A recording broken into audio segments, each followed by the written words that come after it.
Madam Speaker, the President of the United States.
How are you, Madam Justice? Good to see you.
Members of Congress, I have the high privilege and distinct honor of presenting to you the President of the United States.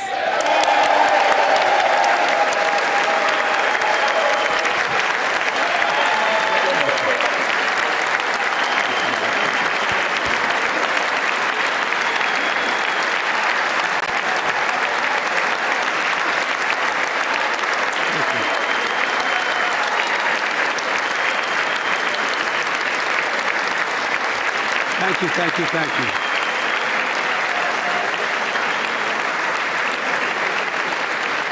Thank you all very much. Thank you, General. Thank you. Thank you. Thank you all very, very much. Thank you. Please. Thank you so much. Madam Speaker, Madam Vice President, our First Lady and Second Gentleman, members of Congress and the Cabinet, Justices of the Supreme Court, my fellow Americans. Last year, COVID-19 kept us apart. This year, we're finally together again. Tonight,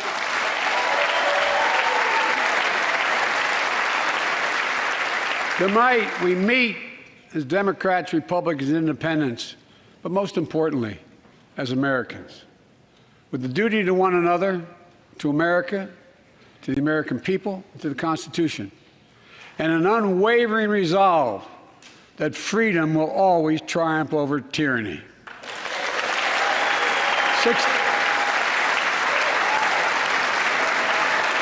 Thank you.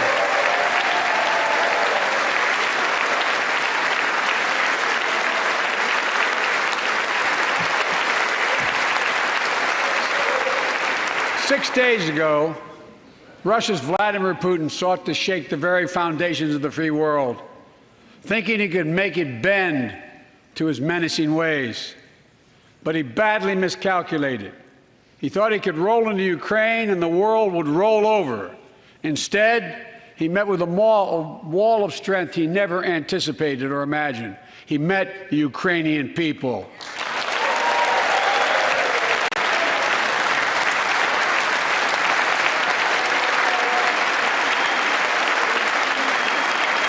President Zelensky,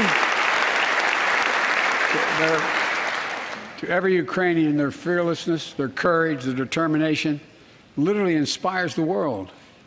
Groups of citizens blocking tanks with their bodies, everyone from students to retirees to teachers, turned soldiers defending their homeland. And in this struggle, President Zelensky said in his speech to the European Parliament, "Light will win over darkness." The Ukrainian ambassador to the United States is here tonight, sitting with the First Lady. Let each of us, if you're able to stand and send an unmistakable signal to the world of Ukraine. Thank you. Thank you, thank you, thank you.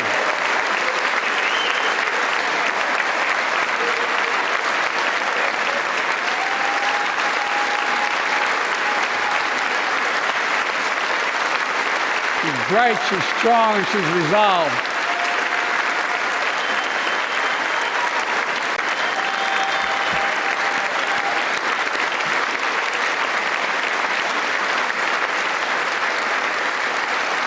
Yes, we, the United States of America, stand with the Ukrainian people. Throughout our history, we've learned this lesson. When dictators do not pay a price for their aggression, they cause more chaos. They keep moving, and the cost, the threats to America and America to the world keeps rising. That's why the NATO alliance was created, to secure peace and stability in Europe after World War II. The United States is a member, along with 29 other nations. It matters. American diplomacy matters. American resolve matters. Putin's latest attack on Ukraine was premeditated and totally unprovoked. He rejected repeated efforts at diplomacy. He thought the West and NATO wouldn't respond. He thought he could divide us at home, in this chamber, in this nation. He thought he could divide us in Europe as well. But Putin was wrong. We are ready. We are united, and that's what we did. We stayed united. We prepared extensively and carefully. We spent months building coalitions of other freedom-loving nations in Europe and the Americas, from America to the Asian and African continents, to confront Putin. Like many of you, I spent countless hours unifying our European allies. We shared with the world in advance what we knew Putin was planning and precisely how we would try to falsify and justify his aggression. We countered Russia's lies with the truth. And now that he's acted, the free world is holding him accountable, along with 27 members of the European Union, including France, Germany, Italy, as well as countries like the United Kingdom, Canada, Japan, Korea, Australia, New Zealand, and many others. Even Switzerland are inflicting pain on Russia and supporting the people of Ukraine. Putin is now isolated from the world more than he has ever been. Together,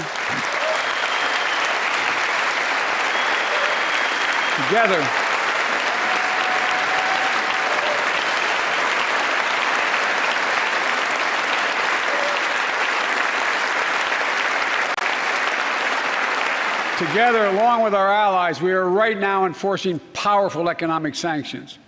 We're cutting off Russia's largest banks in the international financial system, preventing Russia's central bank from defending the Russian ruble, making Putin's $630 billion war fund worthless. We're choking Russia's access. To technology that will sap its economic strength and weaken its military for years to come. Tonight, I say to the Russian oligarchs and the corrupt leaders who bilked billions of dollars off this violent regime, no more. The United States, I mean it.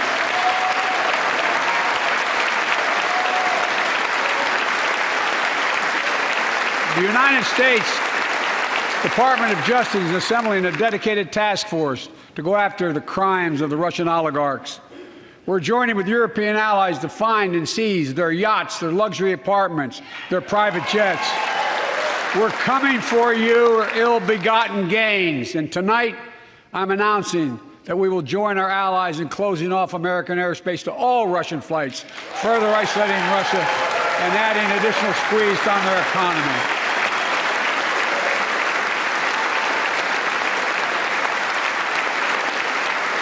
He has no idea what's coming.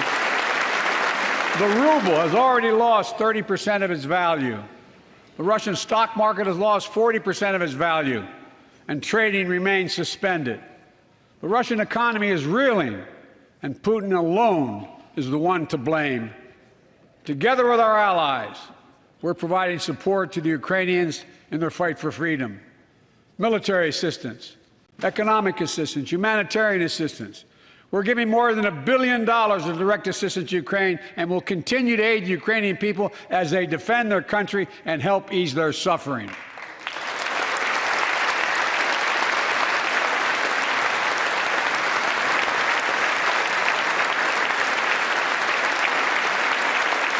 But let me be clear, our forces are not engaged and will not engage in the conflict with Russian forces in Ukraine. Our forces are not going to Europe to fight Ukraine, but to defend our NATO allies in the event that Putin decides to keep moving west.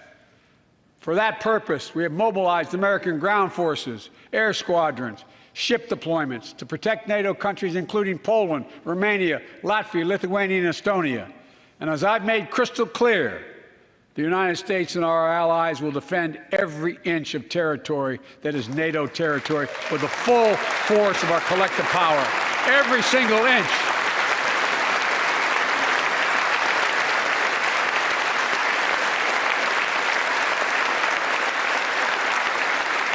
And we're clear-eyed. The Ukrainians are fighting back with pure courage. But the next few days, weeks, and months will be hard on them. Putin has unleashed violence and chaos. But while he may make gains on the battlefield, he'll pay a continuing high price over the long run. And a pound of Ukrainian people, the proud, proud people, pound for pound, ready to fight with every inch of energy they have. They've known 30 years of independence, have repeatedly shown that they will not tolerate anyone who tries to take their country backwards. To all Americans, I'll be honest with you, as I always promised I would be. A Russian dictator invading a foreign country has cost around the world. And I'm taking robust action to make sure the pain of our sanctions is targeted at the Russian economy, and that we use every tool at our disposal to protect American businesses and consumers. Tonight, I can announce the United States has worked with 30 other countries to release 60 million barrels of oil from reserves around the world. America will lead that effort, releasing 30 million barrels of our own strategic petroleum reserve. And we stand ready to do more if necessary, united with our allies. These steps will help blunt gas prices here at home, but I know news about what's happening can seem alarming to all Americans. But I want you to know, we're going to be okay. We're going to be okay. When the history of this era is written, Putin's war in Ukraine will have left Russia weaker and the rest of the world stronger.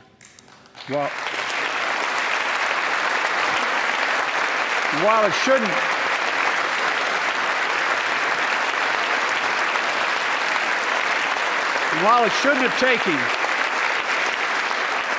have taken something so terrible for people around the world to see what's at stake, now everyone sees it clearly.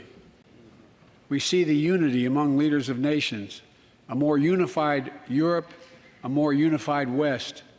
We see unity among the people who are gathering in cities and large crowds around the world, even in Russia, to demonstrate their support for the people of Ukraine. In the battle between democracy and autocracies, democracies are rising to the moment, and the world is clearly choosing the side of peace and security. This is the real test, and it's going to take time.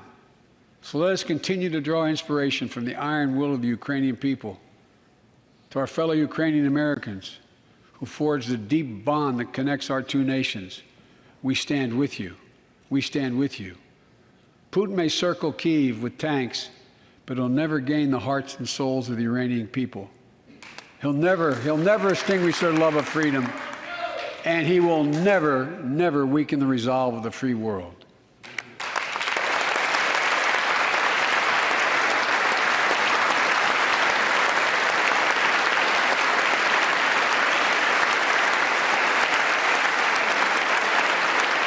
We meet tonight in an America that has lived through two of the hardest years this nation has ever faced. The pandemic has been punishing, and so many families are living paycheck to paycheck, struggling to keep up with the rising cost of food, gas, housing, and so much more. I understand, like many of you did. My dad had to leave his home in Scranton, Pennsylvania to find work. So like many of you, I grew up in a family when the price of food went up, it was felt throughout the family. It had an impact. That's when one of the first things I did as president was fight to pass the American Rescue Plan. Because people were hurting, we needed to act, and we did. Few pieces of legislation have done more at a critical moment in our history to lift us out of a crisis. It fueled our efforts to vaccinate the nation and combat COVID-19. Delivered immediate economic relief to tens of millions of Americans. It helped put food on the table. Remember those long lines of cars waiting for hours just to get a box of food put in their trunk. It cut the cost of health care insurance. And as my dad used to say, it gave the people just a little bit of breathing room. Unlike the $2 trillion tax cut passed in the previous administration that benefited the top 1% of Americans, the American Rescue Plan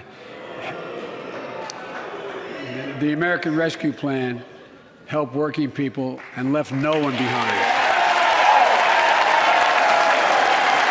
Folks,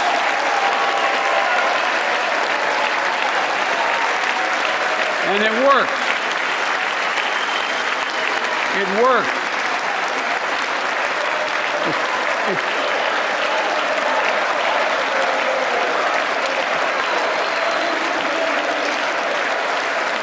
It worked. We created jobs, lots of jobs. In fact, our economy created over 6.5 million new jobs just last year. More jobs in 1 year than ever before in the history of the United States of America. The economy grew at a rate of 5.7 last year, the strongest growth rate in 40 years. And the first step in bringing fundamental change to our economy that hasn't worked for working people in this nation for too long.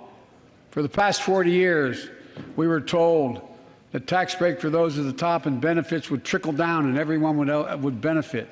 But that trickle-down theory led to a weaker economic growth, lower wages, bigger deficits, and a widening gap between the top and everyone else in nearly a century. Look, Vice President Harris and I ran for office, and I realize we have fundamental disagreements on this, but ran for office with a new economic vision for America. Invest in America, educate Americans, grow the workforce, build the economy from the bottom up and the middle out, not from the top down, because we know, because we know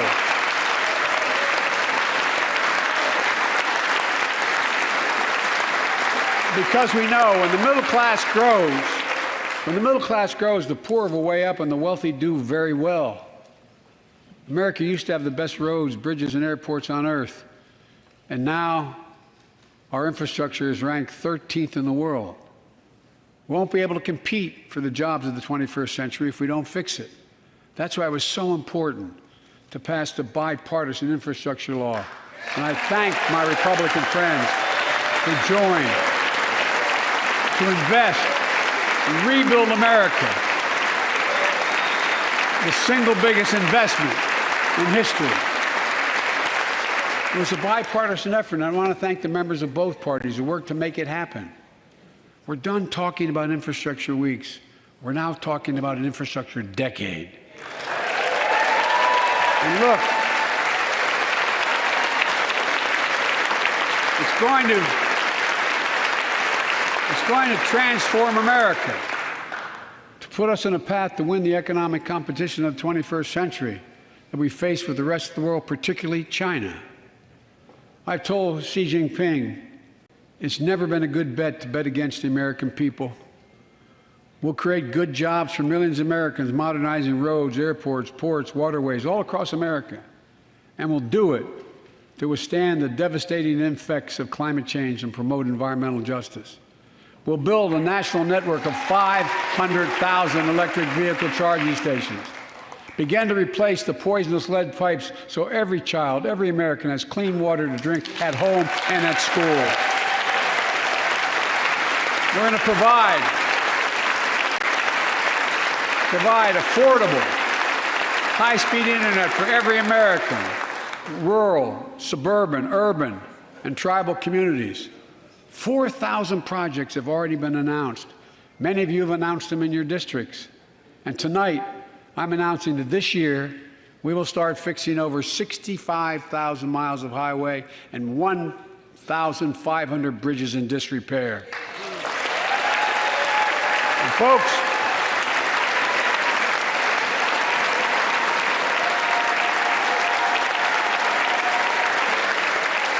when we use taxpayers' dollars to rebuild America, we're going to do it by buying America.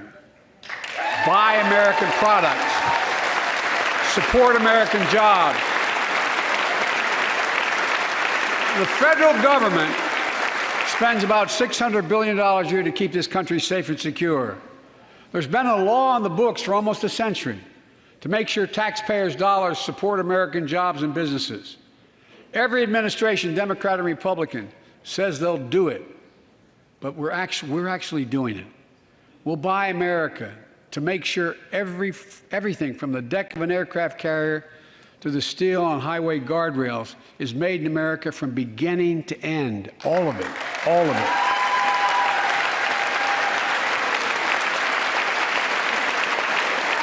But folks, to compete for the jobs of the future, we also need a level playing field with China and other competitors. That's why it's so important to pass the Bipartisan Innovation Act sitting in Congress that will make record investments in emerging technologies and American manufacturing. We used to invest almost 2% of our GDP in research and development. We don't now. China is. Let me give you one example why it's so important to pass. If you travel 20 miles east of Columbus, Ohio, you'll find 1,000 empty acres of land. It won't look like much, but if you stop and look closely, you'll see a field of dreams, the ground on which America's future will be built.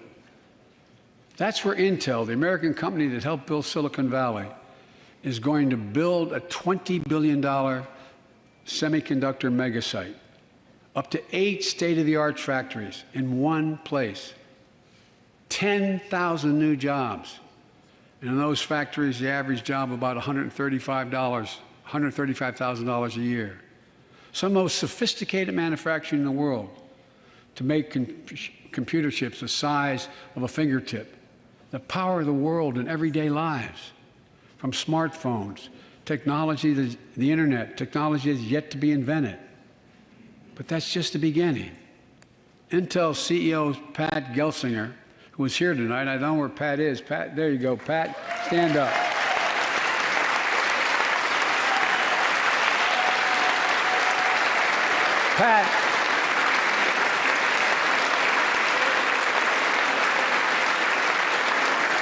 Pat came to see me, and he told me they're ready to increase their investment from $20 billion to $100 billion. That would be the biggest investment in manufacturing in American history.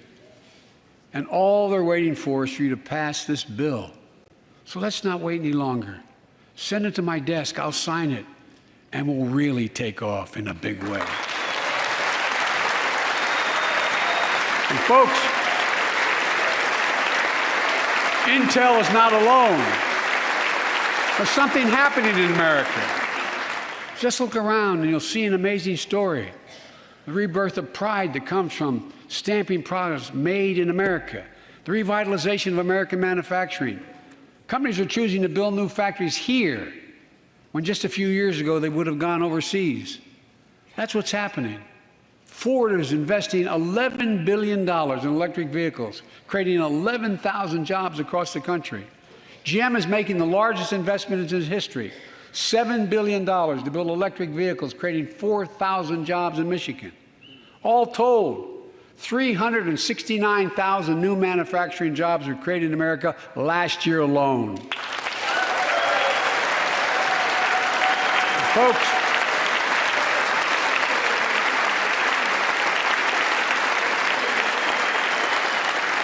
powered by people I've met like JoJo Burgess from generations of union steelworkers in Pittsburgh, who's here tonight. Where are you, JoJo? There you go. Thanks, buddy. As Ohio Senator Sherrod Brown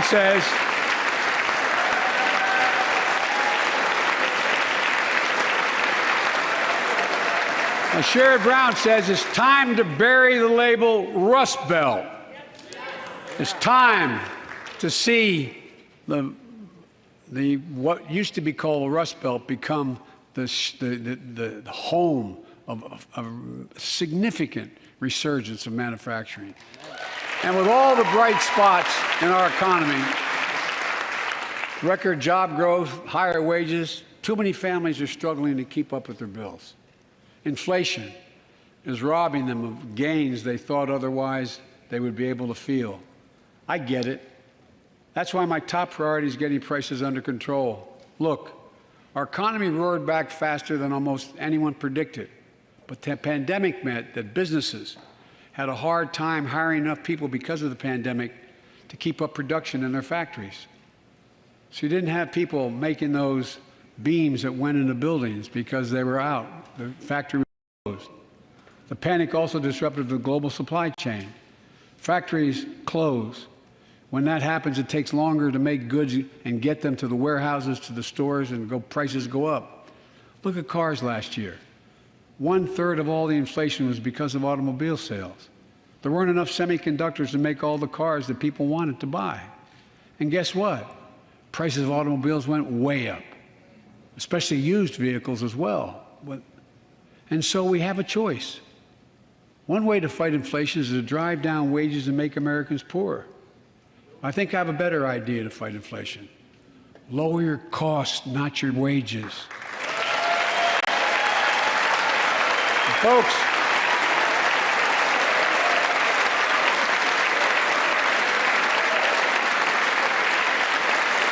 that means make more cars and semiconductors in America, more infrastructure and innovation in America, more goods moving faster and cheaper in America, more jobs where you can earn a good living in America.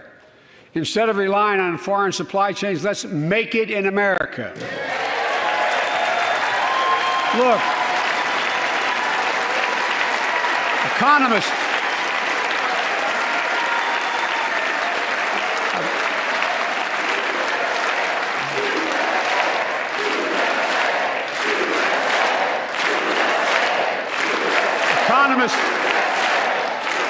call this increasing the productive capacity of our economy. I call it building a better America. My plan to fight inflation will lower your costs and lower the deficit. 17 Nobel laureates in economics said my plan will ease long-term inflationary pressures. Top business leaders, and I believe most Americans, support the plan. And here's the plan. First, cut the cost of prescription drugs. We pay more for the same drug produced by the same company in America than any other country in the world. Just look at insulin. 1 in 10 Americans has diabetes. In Virginia, I met a 13-year-old boy, the handsome young man standing up there, Joshua Davis. He and his dad both have type 1 diabetes, which means they need insulin every single day. Insulin costs about $10 a vial to make. That's what it costs the pharmaceutical company. But drug companies charge families like Joshua and his dad up to 30 times that amount. I spoke with Joshua's mom. Imagine what it's like to look at your child who needs insulin to stay healthy and have no idea how in God's name you're going to be able to pay for it. what it does to your family, but what it does to your dignity, your ability to look your child in the eye, to be the parent you expect yourself to be. I really mean to think about that. That's what I think about. You know, yesterday, Joshua's here tonight, but yesterday was his birthday. Happy birthday, buddy, by the way. For Joshua and 200,000 other young people with type 1 diabetes, let's cap the cost of insulin at $35 a month so everyone can afford it. And drug companies will do very, very well, their profit margin. While we're at it, I know we have great disagreements on this floor with this. Let's let Medicare negotiate the price of prescription drugs.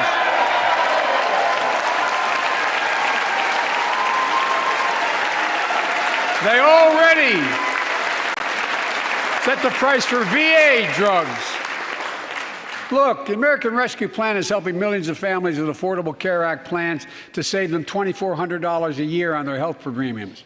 Let's close the coverage gap and make these savings permanent. And second,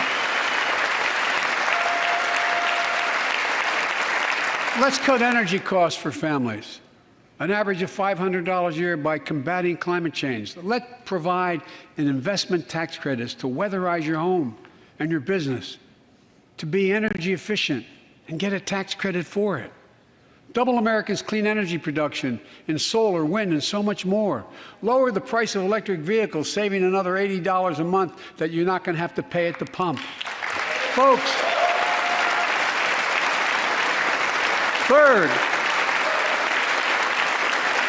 the third thing we can do to change the standard of living for hardworking folks is cut the cost of child care.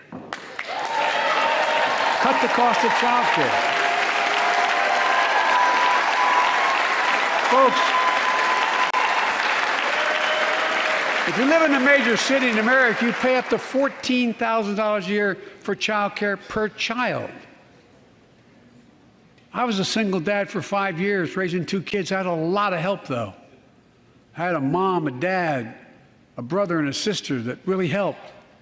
But middle class and working folks shouldn't have to pay more than 7% of their income to care for the young children. My plan would cut the cost of child care in half for most families and help parents, including millions of women who left the workforce during the pandemic because they couldn't afford child care, to be able to get back to work, generating economic growth. But my plan doesn't stop there. It also includes home and long-term care, more affordable housing, pre-K for 3- and 4-year-olds. All these will lower costs for families. And under my plan, nobody, let me say this again, nobody earning less than $400,000 a year will pay an additional penny in new taxes. Not a single penny.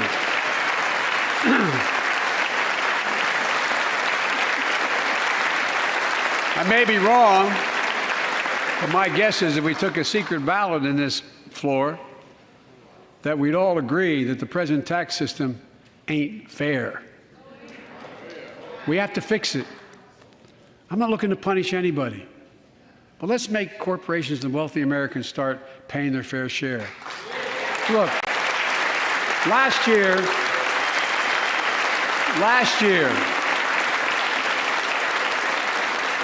and like Chris Coons and Tom Carper and my distinguished Congresswoman, we come from the land of corporate America.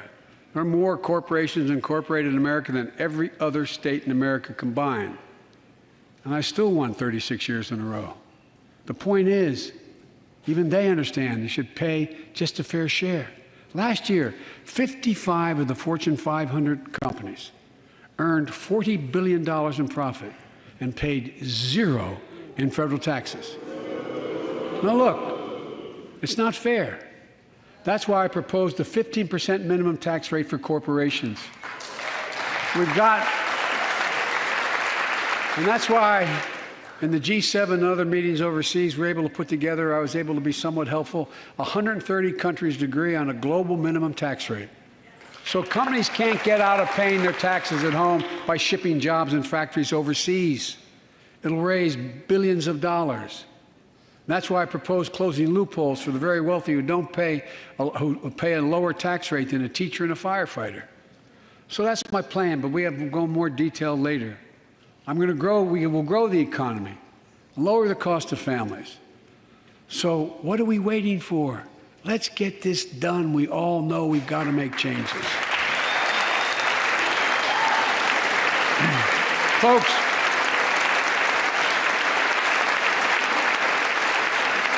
and while you're at it, confirm my nominees for the Federal Reserve, which plays a critical role in fighting inflation. My plan will not only lower costs and give families a fair shot, it will lower the deficit. The previous administration not only ballooned the deficit with those tax cuts for the very wealthy and corporations, it undermined the watchdogs, the job of those to keep pandemic relief funds being wasted. Remember we had those debates about whether or not those watchdogs should be able to see every day how much money was being spent, where was it going to the right place? But in my administration, the watchdogs are back. And we're going to go after the criminals who stole billions of relief money meant for small business and millions of Americans. And tonight I'm announcing that the Justice Department will soon name a chief prosecutor for pandemic fraud.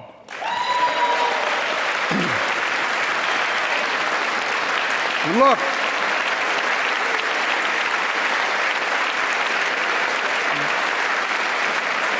I think we all agree, thank you. By the end of this year, the deficit will be down to less than half of what it was before I took office. The only president ever to cut the deficit by more than $1 trillion in a single year. Lowering your cost also meant demanding more competition. I'm a capitalist, but capitalism without competition is not capitalism. Capitalism without competition is exploitation. It drives up profits. And corporations have to compete.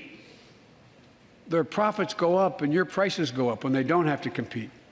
Small businesses and family farmers and ranchers, I need not tell some of my Republican friends from those states. Guess what? You got 4 basic meat packing facilities. That's it. You play with them or you don't get to play at all. And you pay a hell of a lot more. A hell of a lot more because there's only 4. See what's happening with ocean carriers moving goods in and out of America. During the pandemic, about half a dozen or less foreign-owned companies raised prices by as much as 1,000% and made record profits. Tonight, I'm announcing a crackdown on those companies overcharging American businesses and consumers. And folks,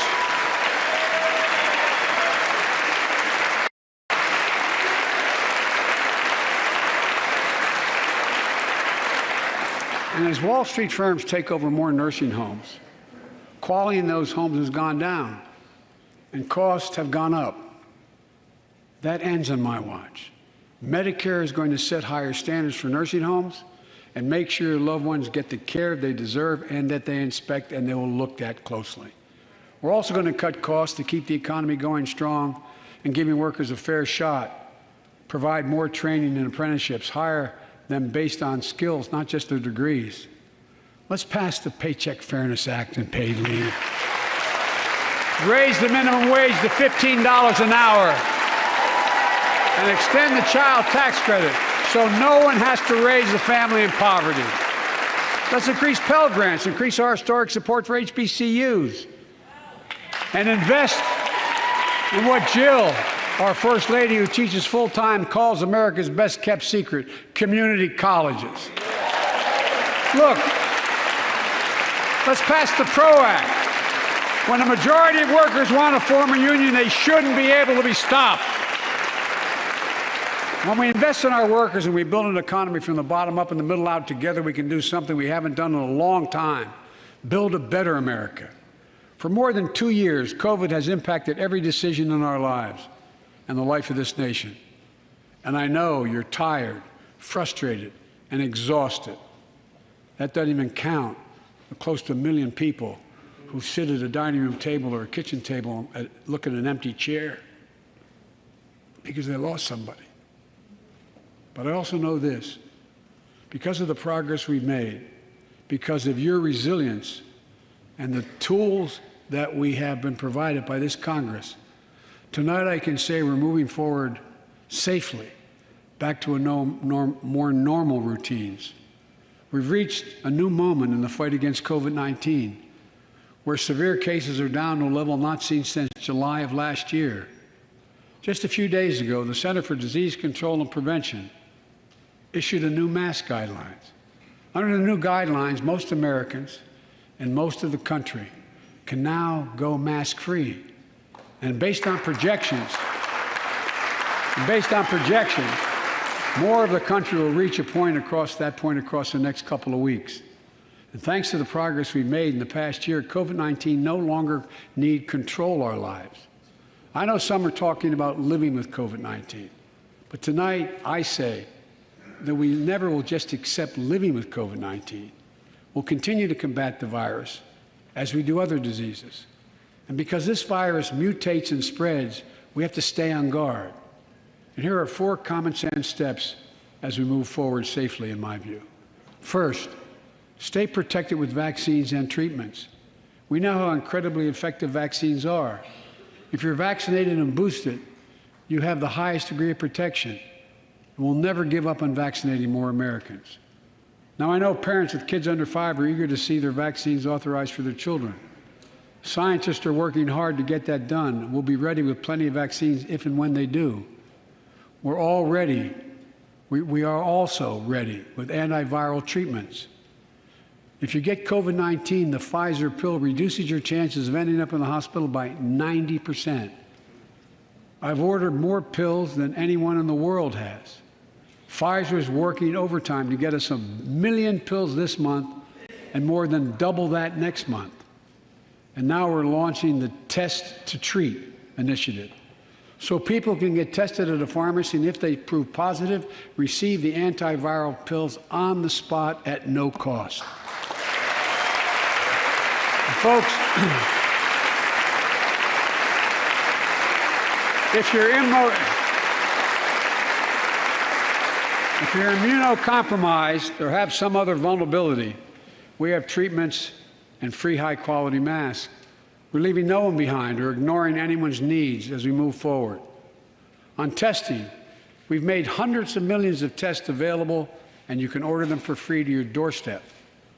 And we've already ordered free tests. If you already ordered free tests tonight, I'm announcing you can order another group of tests. Go to covidtest.gov starting next week, and you can get more tests. Second, we must prepare for new variants. Over the past, we've gotten much better at detecting new variants.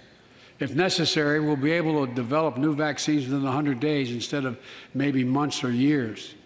And if Congress provides the funds we need, we'll have new stockpiles of tests, masks, pills ready if needed. I can't promise a new variant won't come, but I can promise you we'll do everything within our power to be ready if it does. Third,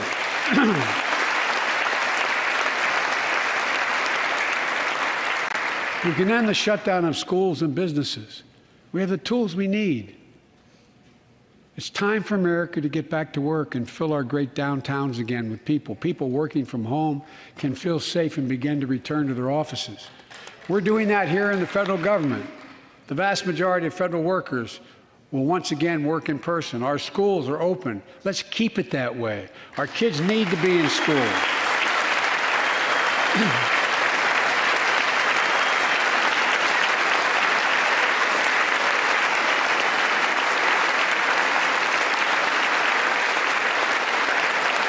With 75% of adult Americans fully vaccinated and hospitalizations down by 77%, most Americans can remove their masks and stay in the classroom and move forward safely.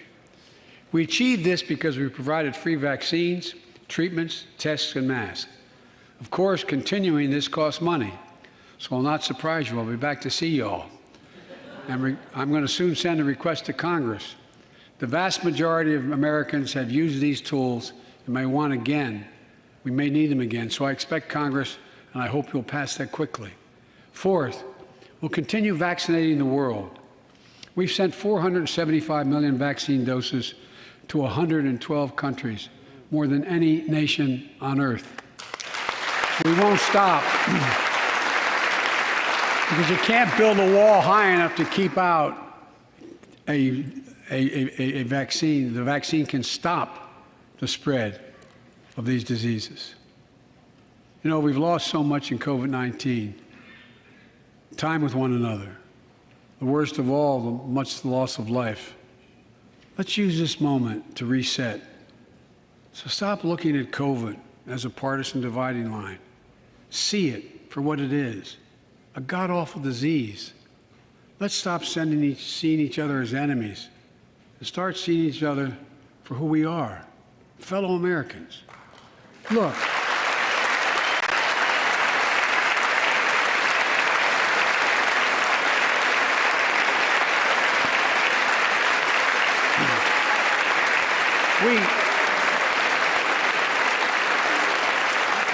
We can't change how divided we've been. It was a long time in coming. But we can change how to move forward on COVID-19 and other issues that we must face together. I recently visited New York City Police Department days after the funerals of Officer Wilbur Mora and his partner, Officer Jason Rivera. They were responding to a 9/11 call when a man shot and killed them with a stolen gun. Officer Moore was 27 years old. Officer Rivera was 22 years old. Both Dominican Americans who grew up in the same streets that they later chose to patrol as police officers. I spoke with their families, and I told them that we were forever in debt for their sacrifices and will carry on their mission to restore the trust and safety of every community deserves. Like some of you that have been around for a while, I've worked with you on these issues for a long time. I know what works. Investigating crime prevention and community policing, cops who walk the beat, who know the neighborhood, and who can restore trust and safety. Let's not abandon our streets or choose between safety and equal justice. Let's come together and protect our communities, restore trust, and hold law enforcement accountable. That's why the Justice Department has required body cameras, banned chokeholds, and restricted no-knock warrants for its officers. That's why the American Rescue Plan that you all provided $350 billion that cities, states, and counties can use to hire more police, invest in more proven strategies.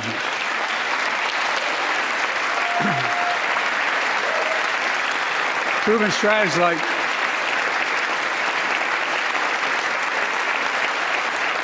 strategies like community violence interruption, trusted messengers, breaking the cycle of violence and trauma, and giving young people some hope. We should all agree the answer is not to defund the police. It's to fund the police. Fund them. Fund them.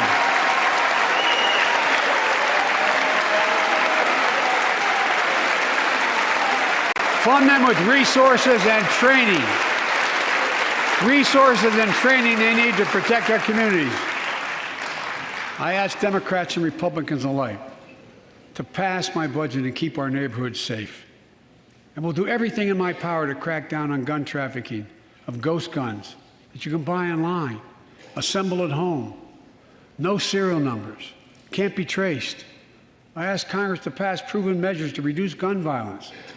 Pass universal background checks. Why should anyone on the terrorist list be able to purchase a weapon? Why? Why? And folks,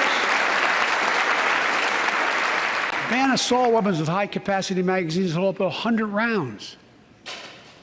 You think the deer are wearing Kevlar vests? Look, repeal the liability shield that makes gun manufacturers the only industry in America that can't be sued. The only one. Imagine had we done that with the tobacco manufacturers. These laws don't infringe on the Second Amendment. They save lives. The most fundamental right in America is the right to vote and have it counted. And look, it's under assault. In state after state, new laws have been passed. Not only to suppress the vote, we've been there before, but to subvert the entire election. We can't let this happen. Tonight, I call on the Senate to pass the Freedom to Vote Act, pass the John Lewis Act, Voting Rights Act. And while you're at it, pass the Disclose Act so Americans know who's funding our election. Look, tonight, I'd like to honor someone who dedicated his life to serve this country. Justice Breyer, an Army veteran, constitutional scholar, retiring Justice of the United States Supreme Court. Justice Breyer, thank you for your service. Thank you, thank you, thank you. I mean it. Get up, stand, let them see you. Thank you.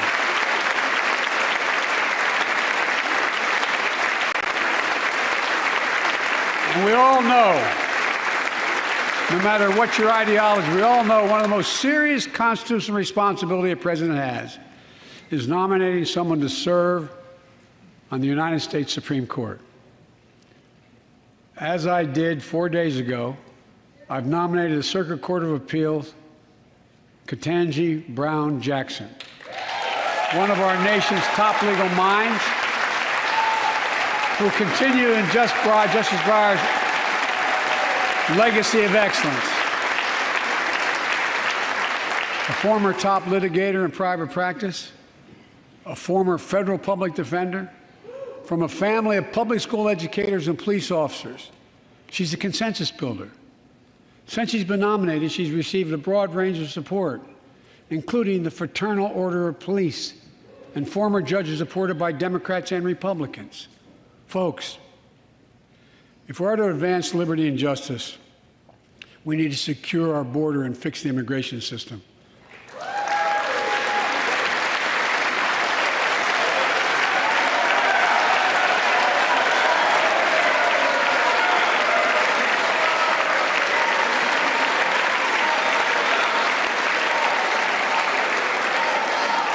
And as you might guess, I think we can do both. At our border, we've installed new technology like cutting-edge scanners to better detect drug smuggling. We've set up joint patrols with Mexico and Guatemala to catch more human traffickers. We're putting in place dedicated immigration judges in a significant larger number so families fleeing persecution and violence can have their cases heard faster, and those who don't legitimately hear can be sent back. We're screening, we're securing commitments and supporting partners in South and Central America to host more refugees and secure their own borders. We can do all this while keeping lit the torch of liberty that has led a generation of immigrants to this land, my forebears and many of yours. Provide a pathway to citizenship for dreamers, those with temporary status, farm workers, essential workers. Revise our laws so businesses have workers they need and families don't wait decades to reunite. It's not only the right thing to do, it's economically smart thing to do. That's why the immigration reform is supported by everyone from labor unions to religious leaders to the U.S. Chamber of Commerce. Let's get it done once and for all. Folks,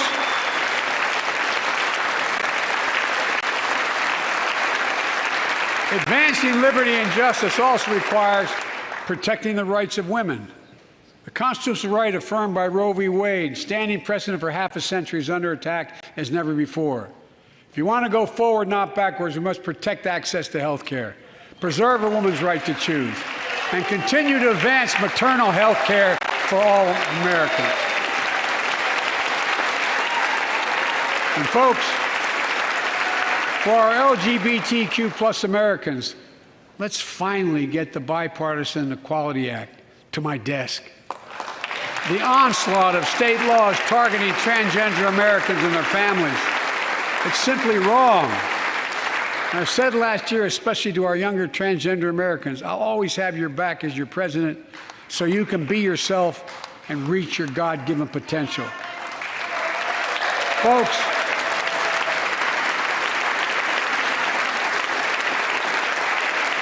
as I've just demonstrated, while it often appears we do not agree, and that we do agree on a lot more things than we acknowledge. I signed 80 bipartisan bills into law last year, from preventing government shutdowns, to protecting Asian Americans from still too common hate crimes, to reforming military justice, and will soon be strengthening the Violence Against Women Act that I first wrote 3 decades ago. And it's important. It's important for us to show the nation we can come together and do big things. So tonight I'm offering a unity agenda for the nation. 4 big things we can do together, in my view. First, beat the opioid epidemic. There's so much we can do. Increase funding for prevention, treatment, harm reduction, and recovery. Get rid of outdated rules and stop doctors prescribing treatments. Stop the flow of illicit drugs by working with state and local law enforcement to go after the traffickers. And if you're suffering from addiction, you should know you're not alone. I believe in recovery, and I celebrate the 23 million Americans in recovery. Second, let's take on mental health, especially among our children whose lives and education have been turned upside down. The American Rescue Plan gave schools money to hire teachers and help students make up for lost learning. I urge every parent to make sure your school does just that. Have the money. We can all play a part. Sign up to be a tutor or a mentor.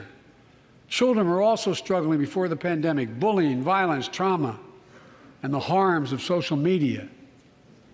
As Frances Haugen, who is here tonight with us, has shown, we must hold social media platforms accountable for the national experiment they're conducting on our children for profit.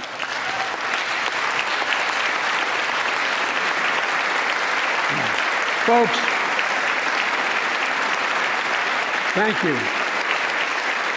Thank you for the courage you showed. It's time to strengthen privacy protections, ban targeted advertising to children, demand tech companies stop collecting personal data on our children, and let's get all Americans the mental health services they need. More people can turn for help, and full parity between physical and mental health care if we treat it that way in our insurance. Look,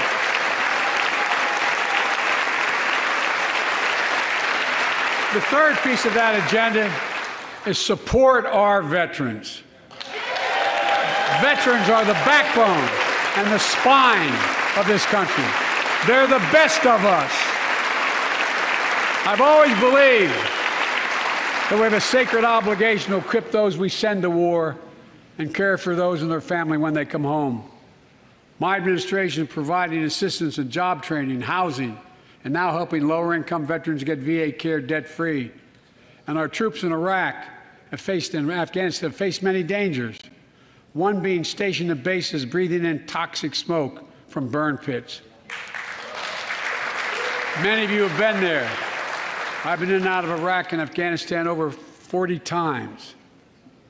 These burn pits that incinerate waste, the waste of war, medical and hazardous material, jet fuel, and so much more.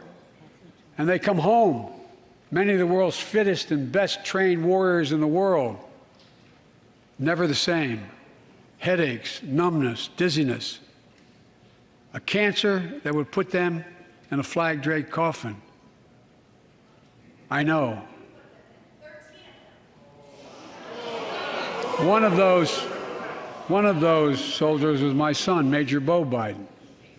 I don't know for sure if the burn pit that he lived near, that his hooch was near in Iraq and earlier than that in Kosovo, is the cause of his brain cancer, the disease of so many other troops. But I am committed to find out everything we can, committed to military families like Danielle Robinson from Ohio, the widow of Sergeant First Class Heath Robinson.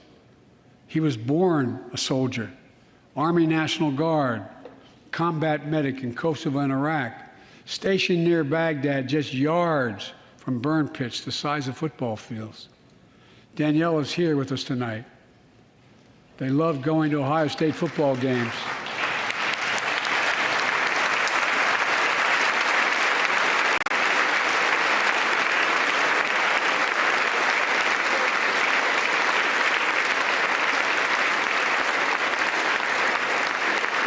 and he loved building Legos with their daughter. But cancer from prolonged exposure to burn pits ravaged Heath's lungs and body. Danielle says Heath was a fighter to the very end. He didn't know how to stop fighting, and neither did she. Through her pain, she found purpose to demand that we do better. Tonight, Danielle, we are going to do better. The VA is pioneering new ways of linking toxic exposure to disease, already helping more veterans get benefits. And tonight, I'm announcing we're expanding eligibility to veterans suffering from 9 respiratory cancers. I'm also calling on Congress to pass a law to make sure veterans devastated by toxic exposure in Iraq and Afghanistan finally get the benefits and the comprehensive health care they deserve.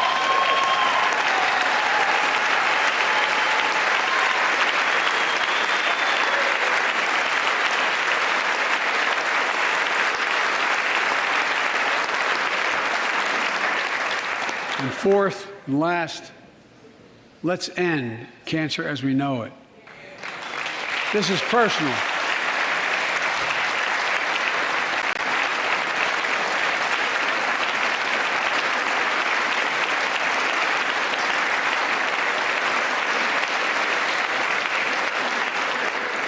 This is personal to me and to Jill and to Kamala and so many of you.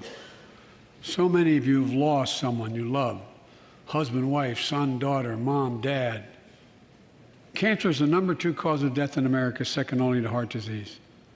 Last month, I announced the plan to supercharge the cancer moonshot that President Obama asked me to lead 6 years ago. Our goal is to cut cancer death rates by at least 50% over the next 25 years, and I think we can do better than that. Turn cancers from death sentences into treatable diseases. More support for patients and their families. To get there, I call on Congress to fund what I call ARPA-H, Advanced Research Projects Agency for Health, patterned after DARPA in the Defense Department. Projects that led in DARPA to the internet, GPS, and so much more to make our forces more safer and be able to wage war with more clarity. ARPA will have a singular purpose: to drive breakthroughs in cancer, Alzheimer's and diabetes, and more. A unity agenda for the nation. We can do these things. It's within our power, and I don't see a partisan edge to any one of those 4 things. My fellow Americans, tonight we've gathered in this sacred space, a citadel of democracy, in this Capitol. Generation after generation of Americans have debated great questions amid great strife and have done great things. We fought for freedom, expanded liberty, debated totalitarianism and terror. We built the strongest, freest, and most prosperous nation the world has ever known. Now is the hour, our moment of responsibility, our test of resolve and conscience, of history itself. It is in this moment that our character of this generation is formed. Our purpose is found. Our future is forged. Well, I know this nation. We'll meet the test, protect freedom and liberty, expand fairness and opportunity, and we will save democracy. As hard as those times have been, I'm more optimistic about America today than I've been my whole life, because I see the future that's within our grasp, because I know there's simply nothing beyond our capacity. We're the only nation on earth that has always turned every crisis we've faced into an opportunity. The only nation that can be defined by a single word: possibilities.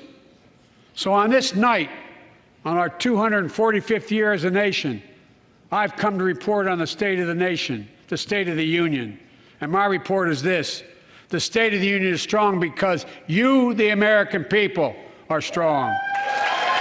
We are stronger today. We are stronger today than we were a year ago. And we'll be stronger a year from now than we are today. This is our moment. to meet and overcome the challenges of our time. And we will, as one people, one America, the United States of America.